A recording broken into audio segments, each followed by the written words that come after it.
So today I'm going to explain why you might not transcend your ego. It's very difficult to transcend your ego. Transcending your ego could be called spiritual awakening. It means that you recognize that you are beyond time, beyond space, you're not your body, you're not your mind. This is called spiritual awakening or transcending your ego. Spiritual awakening should happen experientially. It could not happen on the mental level. You should experience that on your deepest level. And spiritual awakening is the gradual process. It means if you experience once, you could talk about that all your life, you could be very nostalgic about that experience, but you must repeat that experience constantly. And this is how you transcend your ego, by constantly remembering your true self. So, for some cases, it could happen in the instant, but it's very rare that you instantly awake and you suddenly understand all your previous thoughts, memories, images that happened in your mind, all the illusions in the world, you suddenly become awake. No, it's usually very gradual. Why it is gradual? Because mind has very devious and smart ways. It knows your weakest points because you created your mind. You are the creator of your mind. So that's why it is part of you, it is connected with you, but it's still not you. So mind knows you. Mind knows your weakest points. Mind knows your self-image. So I wanted to talk about mind attacks.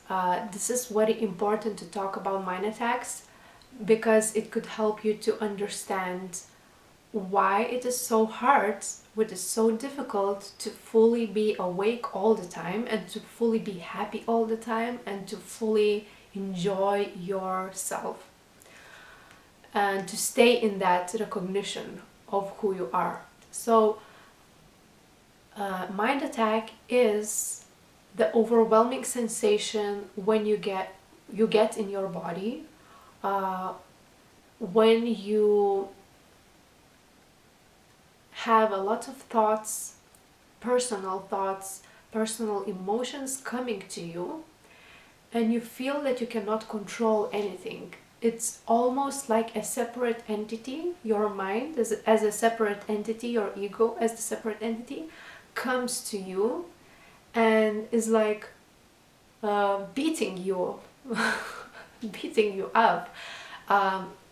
Example is like you have the body image problems, and when you look into the mirror, suddenly you recognize that your head is full of thoughts, of negative thoughts about yourself. You look ugly, you're not attractive, nobody will ever love you, you have to change yourself. So this is the mind attack. So because of these mind attacks not your true self, but your self-image, your created self-image, your ego, your persona, not you. And as long as you hold on to that persona, you will have some form of mind attacks. You will have suffering in your life.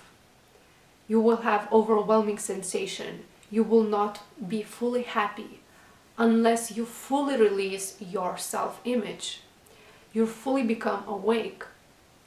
But it is a gradual process. So again, and why so many people are healing? Today we all talk about healing, I need to heal, and everyone is healing. So healing is, for me, is the same as letting go of the ego, transcending the ego, transcending your beliefs, your negative thoughts, negative limiting beliefs, and arrogance, ignorance is also the part of the game. So healing, and so many people talk about healing, and some Some spiritual teachers that I listen on YouTube even said like healing is infinite process, but it's not. Healing is not infinite process. It stops when you stop. It stops when you recognize there is no one to heal. There is no one to heal. You are here. Healing could happen. Emotions like thoughts happening, coming and going. Therapy could happen. I don't know, some releasing of negative energies will happen, but you remain the same. You remain here. So healing stops when you fully merge with your true self. Because mind has so many ways and it can reach your places that you never thought that you still have. You could never say that you're transcended your ego and you're not affected by anything. You're just happy, detached, you're joyful, nothing could ever happen to you. Because why? Because your ego is hiding in places that you could not consciously even comprehend. For example, for me, I used to think about myself as a very nice person. I thought about myself, I never do harm to anybody. I always do good to people. I'm always kind. I'm nice. I'm doing good work. So why the hell I have so many people coming to me saying hateful comments, almost bullying me? My parents are very strict to me. Why this happened? Why I attracted so many negativity? Because the negativity was for me to transcend my ego and to transcend my self-image that I'm a nice person. I have to let go of the idea that I'm a nice and kind person. As long as I'm holding on to that concept that I am the nice person, I will always attract people who mirrors that that tendency to believe this. So I have to fully let go of my kindness, my generosity. I have to understand that I also sometimes I get angry. I'm not fully nice. I cannot be nice always. So I didn't understand the concept of good karma, and many people still don't understand. Good karma is not, you cannot create good karma. Good karma is not by doing good work, charity work, being nice, not harming people. It's not good karma. It's just the behavior that you do, and it not necessarily will come back to you as in the same form that you give to other people, because sometimes we give and we're not feel worthy of receiving the same. When you don't start to love yourself, you will not attract those things. And many people, when they start to do shadow work, they start to question, why me? Why me? Why I had so many negative beliefs about myself, and it's almost never ending story. I have to transcend this thing and that. So you have to understand, judging yourself comes from the recognition that you understand that you created your mind, you created those thoughts, it is connected with you, you created this mind, this psychological entity, this self-image about yourself, but you were not doing by your own self, you were doing in cooperation with other people. Events, circumstances, and other people cooperated in creating that psychological image, self-image, ego.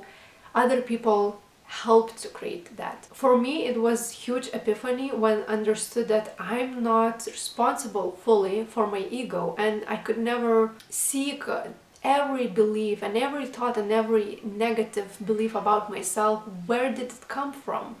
I could not always find the way how it was formed, because there were so many lifetimes I had. Even though one lifetime I created this, but I cannot fully seek what what actually happened in that lifetime, how the ego was created. So it's not your responsibility. What you have to do, how to fully transcend your ego, stay in yourself. Stay in your emptiness, in your silence, in your stillness. And watch your thoughts, emotions coming and going. That's it. You only have to stay in your recognition and repeating the same and same again. And keep quiet. Don't talk about that. Just keep quiet, stay and see. Crying, it might happen, anger, outbursts, many emotions could come. But if you are consistent and you constantly put efforts to that, you will recognize the less and less efforts are needed to fully stay in that. And finally, you could say that you're finally merged with that. There is no separation, there is no duality. You are that. You are that. You're the self. There's no duality. There is no one to heal. There's no one to be attacked. Mind cannot attack you. Mind cannot reach you. Because for who that happens? For what? For whom that happens? There's no one. So hopefully it was beneficial to you. If you would like to get more information and to recognize your true self by your experience, I recommend you to watch Muji. It is very simple and it immediately reached me. You might not resonate with him. You could also watch Eckhart Tolle and Rupert Spira and other awakened beings, but I recommend Muji because it's very simple and it's very direct. And my language is not English is my not native language, so I'm a little bit struggling to explain all those concepts, but I believe other people could manage to do this even better. So thank you for watching and bye.